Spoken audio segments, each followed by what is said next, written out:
ആയിരം റേഷൻ അറിയിപ്പിലേക്ക് എല്ലാവർക്കും സ്വാഗതം. ആദ്യമായി കാണുന്നവരാണെങ്കിൽ സബ്സ്ക്രൈബ് ചെയ്യാനും അതുപോലെ തന്നെ ലൈക്ക് ചെയ്യാനും പ്രത്യേകം മറക്കരുത്. ഓണക്കാലത്ത് ഉണ്ടായിട്ടുള്ള വിലക്കയറ്റം തടയാൻ ഫലപ്രദമായ നടപടികളാണ് സർക്കാർ സ്വീകരിച്ചിരിക്കുന്നത് എന്ന് ഭക്ഷ്യ വിതരണ വകുപ്പ് മന്ത്രി ജി അനിൽകുമാർ പറഞ്ഞു.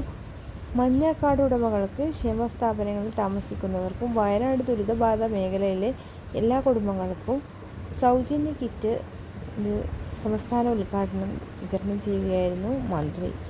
സാമ്പത്തിക പ്രയാസമുണ്ടെങ്കിലും വിലക്കയറ്റത്തെ അതിജീവിക്കാനുള്ള ഇടപെടലാണ് വിവിധ വകുപ്പുകളുടെ സർക്കാർ നടത്തുന്നത്. പരമാവധി മെച്ചപ്പെട്ട നിലയിലാണ് ഇത്തവണ റേഷൻ കടയിലുള്ള സാധനങ്ങൾ വിതരണം ചെയ്യുന്നത്. സംസ്ഥാനത്തെ കർഷകർ ഉൽപ്പാദിപ്പിച്ച ചമ്പന്നരി വിതരണം ചെയ്യുന്നത് ഇതിൻ്റെ അടിസ്ഥാനത്തിലാണ്. മഞ്ഞ കാർഡ് ഉടമകൾക്ക് 30 കിലോ അരി 50% ചെമ്പാനരി നൽകുമെന്നാണ് തീരുമാനം. 55% ലക്ഷത്തോളം വരുന്ന നീല വെള്ള കാർഡ് ഉടമകൾക്ക് 10 കിലോ അരി അധികമായി ഇത്തവണ നൽകും. ഓണക്കിറ്റ് നൽകാനായി 34 കോടി രൂപയാണ് സർക്കാർ മാറ്റിവെച്ചത്. സപ്ലൈകോ വഴി ഉൽപ്പാദന വിതരണക്കാരുടെ ജനങ്ങളുടെ ഭാഗത്തു നിന്നും നല്ല പ്രതികരണമാണ് മന്ത്രി പറഞ്ഞു. കാർഡ് ഉടമകൾക്കും വിവിധ ക്ഷേമ സ്ഥാപനങ്ങളിൽ താമസിക്കുന്നവർക്കും വയനാട് ദുരിത മേഖലയിൽ താമസിക്കുന്നവർക്കുമാണ് സൗജന്യ കിറ്റ് നൽകുന്നത്.